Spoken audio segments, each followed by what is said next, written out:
Hello everyone, I am Vikas Jaiman. I am a postdoctoral researcher at Maastricht University, Netherlands.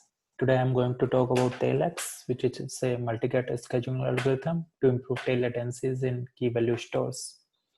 This is a joint work with Dr. Sonia Mokhtar from CNRS and Professor Etienne Rivière from UCLouvain, Belgium.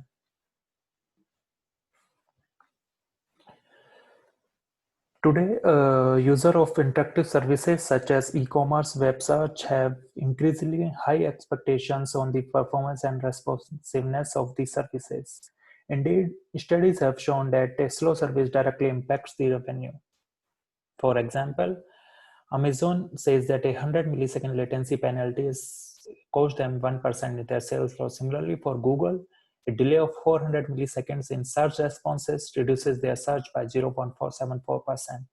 And similarly, for Bing, a 500 millisecond of delay decreases their revenue by 1.2%. So this shows that if there is a latency decrement and if it directly impacts the revenue of the service providers. Tail latency. Tail latency is basically the latency of the slowest request, and 99 percentile latency defines the smallest latency of the 1% of largest latency values. For example, if we look at this CDF, this top 1% latency, which is ranging from 500 millisecond to 1500 millisecond, it is showing this is the target latency which we are considering in our work. So they are like top 1% latency, which is very high. We are trying to reduce this kind of tail latency, which we say 99 percentile latency. So in distributed system, a user request goes through thousands of servers, and performance hiccups at any of the server directly impact the end user latency. So this is an example from the Google survey, which says that if there are 100 servers in parallel, then 99 percentile latency will reflect in 63% of the user request, which means that we can't simply say that it is only 1% of the request and which it won't impact much, but we can see that this 1% of the latency, with this 1% of the higher latencies impacts other 63% of the users because they are connected and getting responses from each other. So multi-get request in cloud data stores. So what is a multi-get request? Multi-get request is a request with multiple operations. A multi-get request finishes when all of its operation is complete. And response time of a request depends on the slowest operation in that multi-get request. So because this multi-get request finishes when all of its operation complete, that's why the execution time of this multi-get request depends on the slowest operation in that multi-get request, because the other operation has to wait for that operation. So how multi-get scheduling works in key value stores? So for example, let's suppose there are 4 nodes which is holding this values of key AB, similarly CD, E, F, G, H. So these 4 nodes are holding these values of this AB keys A, B, C, D, E, F, G, H. And a user is asking, issuing a multi-get request ABC. It means that it is asking the values of key A, B, and C. When it goes to a node 4, this node acts as a coordinator, which means that this node has to decide where to send this request to which node, which is holding this data. So this key goes into the partitioner, and partitioner basically all these nodes are divided into hash-based token range. So when this keys goes to the partitioner gives the token to the coordinator, and by getting the token, it identifies that which node is holding this keys. So that's why this coordinator node identifies that node 1 is holding these keys of AB, holding the values of key AB, and node 2 is holding the value of key C. So that's why this multi-get request divided into 2 requests, which we say offset. So offset 1 is multi-get AB, it goes to the node 1, and offset 2, which is multi-get C, it goes to the nodes 2.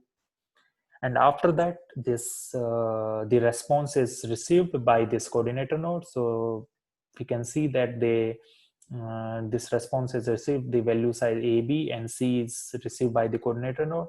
But the thing is, this coordinator node wait until one of the responses, both of the responses are not received.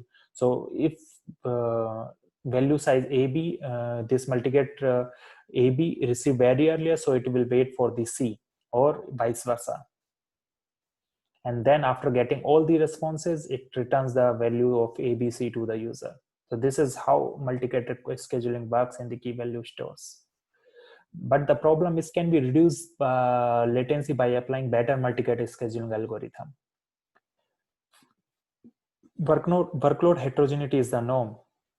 So for example, if we look at the study of the Facebook workload, which is the analysis of the Facebook workload, if we look at the numbers, we can see that they are average 24 keys in the workload, in the Facebook workload. They are multi-get request, and each multi-get request has an average of 24 keys, where 5% of the multi-get requests have more than 95 keys, which means that the number of operation in the multi-get request varied from like 1 or 2 operations to like more than 100 operations. And their value size, which the keys are asking for the value size, their value size also varies from few bytes to MBs. Similarly, for if we see the study of the trace collected by SoundCloud, they also saw that 40% multi-get request has an average of 8.6 keys, and this reach up to maximum of 2000 keys. And whereas in the value sizes also, it ranges from few bytes to MBs. So we can see that there is a heterogeneity in the number of operation in multi-get request, which is coming on this storage nodes. So the context is, multi-get request varies in terms of number of operation, that is heterogeneity in the number of keys in each multi-get request. And other heterogeneity in the size of the stored values, which is stored on the storage nodes. So there is a heterogeneity in the stored values also, because some values are in KBs, some are in MBs. And the previous work didn't consider both heterogeneities, because in the previous work, some consider only this heterogeneity in the number of operations, but they didn't consider the heterogeneity in the size of the stored values. But in the real world and the real case, this is not the scenario. We see the heterogeneity in this keys also, and on the stored values also. So that's why in our proposed work, we consider these both kind of heterogeneity.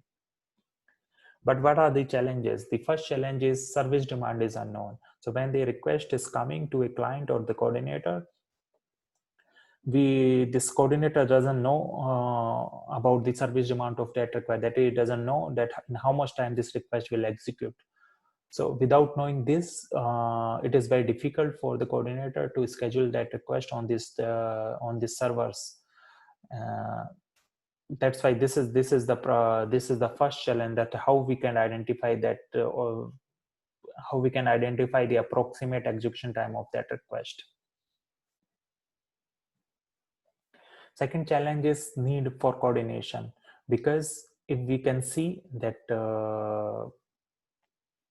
when a multi-get request is containing the operation of like some multi-get request contain 500 operations, some contain 1000, or some contain 100. They contain different operations, and when they go onto the different servers, some execute very fast, some execute very slow. So the operations which execute very fast, they have to wait for the slowest operation. So there is no coordination between this between the request which goes on to the different servers. So we need some kind of mechanism where we can identify this identify the execution time, and we can coordinate and execute them on the same time. So for example, if we see that here server 1, 2, and 3 is holding these keys of A, B, C, D, E, F, G, H, I, and now the multi-get request ABC is coming, this small square shows that it will execute in one time unit. This just for example that we want to see. So now on the basis of these storage nodes, this divided into two offset. Offset 1 is holding the key of AB, and offset 2 is holding the key of C. Similarly, the another multi-get request DE, which is again divided into two offset. The offset 1 is going to the server 2, and offset 2 is going to the server 3. But we see that this operation D is taking 5 time unit to execute instead of 1. And then again there is another multiget which is taking the time, which is asking the value size of key fg. So server 3 is holding that, that's why it is going to the server 3. And then again another multiget which is asking for this value size of hi. So if we see this scenario, we see that the execution time, total execution time of multiget ABC is 2 time unit, and multiget DE is 6 time unit, because D is taking 5 time unit and it will wait for 1 time unit for the C. So the total execution time for DE is 6 time unit, and E, on the other hand, E will execute very faster, but it will wait for the D. So that's why, as we already said, the total execution time depends on the slowest operation. So here D is the slowest operation, so that's why the total time execution time is 6 time unit. And for the FG, it is 3 time unit, and for HI, it is 5 unit time unit. So the average execution time is 4 time unit. But here we can see that E is executing very earlier, whereas it is waiting for the D to complete. But this is not the optimal scenario, because in that time the other operation can complete. So in the optimal scenario, what happens that is, in our proposed approach, what we do is we put this in the delay queue. Delay queue is basically the queue where certain operation reside in that particular amount of time, and after that they again come into the ready queue. So we see that E is waiting here in the anyhow E has to wait for the operation D. So that's why we put them in the operation E into the delay queue, and it resides in the delay queue. And as soon as we have to identify for how much time we have to put them in the delay queue, and then we put them in again in the ready queue. So in this kind of scenario, what happens? ABC, same as it will execute in 2 amount of time. DE will execute in 6 amount of time, because here also when we move the E here, it will wait for 5 time unit and 4 time unit, and it is overall execution time is 6 time unit basically.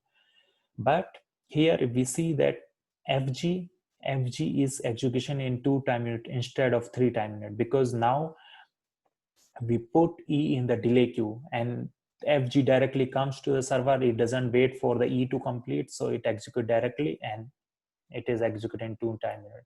Similarly for HI, it is executing in 4 time unit instead of 5. So here we see that the total execution time reduces from 4 time unit to 3.5 to 3.5 time unit. So we can see that indeed it is very helpful if we can procrastinate certain operation for a small amount of time. And but for that we have to identify which operation we have to procrastinate and which we don't. We have to directly send it to the server, because we need, as I already said, we need the coordination between the request. So for this, to overcome this kind of challenges, we propose TailX, which is a multi-case scheduling algorithm. So in the when the request is coming to the coordinator node, it goes through the replica selection module. So in the replica selection, because normally a node has multiple replicas, so this replica selection module selects the best replica on the basis of the load estimation of the server. It selects the best replica, and after that all the best replica selected, a request is divided into the multiple offset based on the data stored on these storage nodes. And after that it goes to the delay allowance estimation module. In this module we estimate the size of each request, each offset, so that we can calculate the total execution time of that offset. And after calculating the delay allowance, it goes into the delay queue. So let's suppose if certain operation has delay allowance, which means that we have to procrastinate that operation for that particular amount of time, and we put them in the delay queue. And the delay queue, as I already said, we procrastinate the operation in that particular amount of time. And after that, as soon as this time expires, it comes in the ready queue, and it selects the server for which it is intended to, and then it executes on the server. The request executes on the server. So in this overall scenario, there are two key components which we discuss here. First is delay allowance estimation, how we estimate the delay allowance for the request, and another one is delay queue, how the requests are stayed in the queue. So first key component is value size estimation. So in this we differentiate large from the small values. So we do that by using Bloom filter. Bloom filter is basically to test whether a given item belongs to a set or not. It leads to false positive but never leads to false negative. And basically all these nodes are gossiping with each other and update the status of this each storage node to each other. So when the request is coming, they have some large request with large values and small. When it passes through Bloom filter, in the Bloom filter, we have the collection of keys with large values. So after passing through Bloom filter, we can differentiate which keys has the large values and which key has the small values. Second key component is the delay scheduling. So in the delay scheduling, we allow procrastinating some operations. So there are some operation which has zero allowance, there are some request which has zero allowance. So let's say here, when the request is divided into multiple offset, this offset 2, offset 1 has this operation which has large value, so it will take longer time than offset 2. So this TW is a delay allowance. It means that this TW amount of time it can stay in the delay queue, and after that it can again comes in the delay ready queue. Similarly, for the offset 3, it has the larger delay allowance than offset 2. So this offset 2 and 3 stayed in the delay queue, and as soon as this TW expires, it again comes into the ready queue and executes on the server. So if we put everything together, a request is coming to in the request queue, and after passing through the splitter, it divided into multiple offset based on this key stored on the storage nodes. And after that, it goes to the value size estimator. And the value size estimator, we have Bloom filter, where we differentiate between the keys which has small and large values. And after that, here we can see that in offset 1 there is a key which is asking for the large values, but offset 2 and 3 are asking for the small values. So here, as we already saw, that this TW is the delay allowance, which offset 2 and 3 they can it means that we can procrastinate this. Offset 1 is directly will go to the server because it doesn't have to wait for anything, but offset 2 and 3 has some kind of delay allowance, and they can be in delay queue, and in that amount of time other operation can execute. So that's why we are putting them in the delay queue. So offset 2 and 3 is residing in the delay queue, and as soon as the delay allowance expires, it goes to the server. And then all this done is on the coordinator side, and then the response is back to the user. If we talk about the implementation evaluation, it has been done on the 16 node Cassandra cluster on grid 5000. We modified the outcloud serving benchmark workloads because by default it serves single key value, and so we modified the workloads. We didn't find the production workload, so we took this synthetic data set of 20 million small record, which is of 1 KB, and 100 large records of 2 MB, and each contribute the 41 GB per node. So the total storage is 41 into 16. This total storage on the storage nodes, and which is out of memory. We evaluated at 75% of the max system capacity, and we took 1 million, 10 million operation with different distribution of key popularity, and we compared it against trend, which is paper in UCLouvain 17. So if we see the impact of the long multi-get request means that there are some multi-get which is asking the keys for 100, and there another multi-get which is asking the key for 5. So we took the ratio of as 80-20. 80% is asking for the multi-get 5, and 20 is asking for the multi-get 100. So we see here that in this experiment, we see that TailX reduces tail latency up to 63%, while median up to 71%. Another experiment was we wanted to see the impact of the large multi-get request, which means that 20% multi-get requests contain 10% of large values. And we kept the multi-get size constant as 20. And in this kind of scenario, we see that TailX reduces tail latency up to 30%, while median up to 75%. Another experiment was of in which we increases from 10% to 20% large values for multi-get size 20. And in this experiment also, TailX reduces tail latency up to 45%, while median up to 56%. So you can see more experimental details in the paper. You can find it in the paper. So if we conclude it, and if we talk about future work, TailX is a multi-get scheduling algorithm that is advantageous under heterogeneous workloads. TailX demonstrated the benefit of procrastinating small operations. TailX reduces median as well as tail latency up to 75% compared to RAIN. For future work, we focus on understanding under multi-data center environment, because currently we are working on the single data center environments, and we wanted to look into the multi-data center one. And we also, because currently we are working on the consistency one, but we wanted to look into the how this works in the different consistency models such as QRM, etc. Also, we wanted to, because we consider the Zipfian distribution, but we wanted to see how this works with different request distributions such as uniform, bimodal, etc. So how this works. And thorough evaluation is indeed needed to see the impact of request with large values and large number of keys. Thank you. Thank you for your attention. And now I would be happy to answer any questions.